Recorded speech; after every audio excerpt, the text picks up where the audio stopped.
In this video, we will discuss section 5.3 integrals over bounded sets. Now we first begin with the motivation. Now so far we have only considered integrals of functions over closed rectangles in Rn. But certainly this is not enough. We need some way to extend this idea. So it is necessary to extend the definition so as to be able to integrate over more general sets in Rn that are not too nasty. So in this section, we will introduce some special region in Rn, and we will discuss how we define the integrals over these special regions. Okay, so let's begin with the following definition. We define the characteristic function of a subset S of Rn to be the function chi S, defined by this. So it is equal to 1 if x is in S, and it is equal to 0 if x is not in S. Now it is not hard to see that such a function is continuous on the interior and exterior of the set S, but is not continuous on the boundary of S. You can also refer to the first assignment, question number 12, which asks you to prove this result, alright? In other words, the set B chi S, which is by definition the set of discontinuities of chi S, is equal to the boundary of S. Okay, we are now ready to define the integral of a function f over a bounded set S, which is not necessarily a closed rectangle. Now let S be a bounded set in Rn, and let S be a subset of A for some closed rectangle A. Now suppose that f is a bounded function from A to R. We say that f is integrable over the subset S. If f times chi S is integrable over the closed rectangle A. Now certainly this makes sense, because we have already defined the integrability over closed rectangles, and in which case we define the integral of f over the subset S given by the right hand side. Now again, the right hand side makes sense because we assume that the function f times chi S is integrable over the closed rectangle A. Now here's how the function f times chi S works. Now we have the subset S inside a closed rectangle A. For those points outside S, chi S is equal to 0, and hence the result is equal to 0. And for those x in S, chi S is equal to 1, and hence the result is equal to f of x. Now we define the integral of f over S to be the integral of f times chi S over the rectangle A. Now however, you may have already thought of a problem concerning this definition. Because the definition depends on the closed rectangle A which contains the set S. Therefore, it is possible that if we use another closed rectangle A, the right-hand side will give us another value. And if that's the case, such a definition is not well defined. Now of course, we are going to convince you that this is not the case. And we will show that the integral on the right-hand side is independent of the choice of the rectangle A that contains S. Alright? Okay, so here is the theorem we want to prove. Let S be a bounded set in Rn, and suppose A1, A2 are two closed rectangles containing S. Now let f be a bounded function defined on both A1 and A2. Then, the function f times chi S is integrable over A1 if and only if it is integrable over A2. And in this case, they will have the same integral value. Now here's the diagram showing the situation. Now suppose A1 and A2 are two closed rectangles containing S, and hence S lies in the intersection of A1 and A2.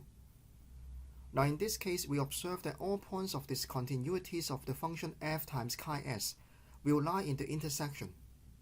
This is because the function f times chi S is identically equal to 0 outside the intersection, and hence it must be continuous outside the intersection.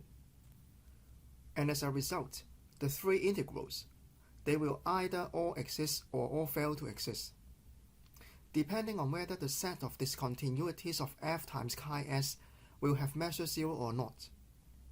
And if they all exist, then the integral of the function f times chi S over A1 will be equal to the integral of the function over A1 intersect A2. And this is because the function f times chi s is equal to 0 outside the intersection, right? And for the same reason, this too has the same value as well. And therefore, this is equal to that. And we are done. Now next we want to look at the condition that the function f times chi s is integrable over some closed rectangle A containing S. Now certainly, this depends on both the function f and the characteristic function chi s. And by the Biggs criteria, we have to know where the function is discontinuous in order to know whether the function is integrable or not. But for the characteristic function chi s, we know exactly where it is discontinuous, and hence we have the following theorem, which says that chi s is integrable over some closed rectangle A if and only if the boundary of S has measure 0. And this is just a direct application of the Biggs criteria, because we know that the set of discontinuity of chi s is exactly the boundary S. And next we define a bounded set S in Rn to be Jordan measurable if its boundary has measure 0. Now with the introduction of the Jordan measurable set, we can now restate theorem 5.23 as chi s is integrable over A if and only if S is Jordan measurable. Now as a result, if a function f is integrable over some closed rectangle A containing S, and if S is Jordan measurable, then the function f times chi s will be integrable over A, and by definition, this means f is integrable over S. Alright? Okay, so let me just repeat the same argument by this way.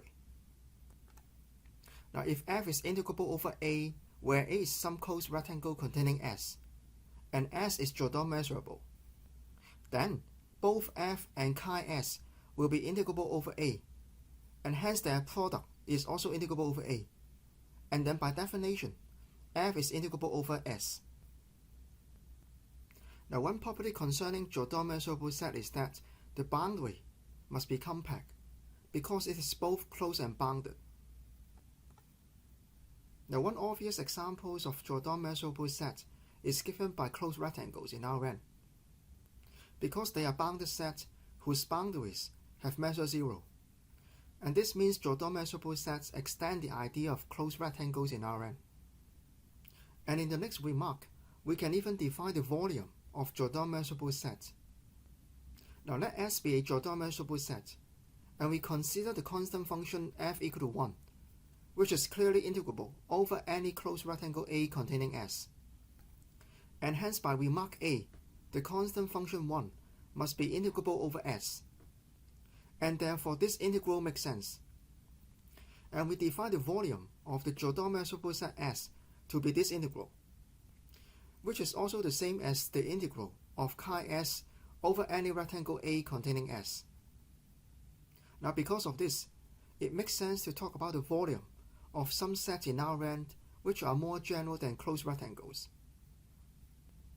Now the final remark introduces a potential problem of this extension. Now obviously, not every bounded set in Rn is Jordan measurable, and hence f is not necessarily integrable over S even f is continuous. Now in other words, even the function f is so nice, which is continuous, but if the set S is not Jordan measurable, then f is still not integrable over S. And this situation is not desirable. But the problem can be fixed by using a technique called partition of unity, which is the content of section 5.4.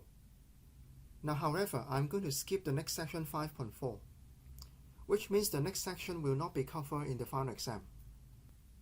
Now but before the end of this video, I would like to add one further remark. Now here's my question. Is it true that a bounded set S has measure 0 in Rn implies that S is Jordan measurable? Now in other words, that means is it true that S has measure 0 in Rn implies its boundary also has measure 0? Now if you want to think about this problem yourself, you can pause the video here, or else I will give you the answer after 5 seconds.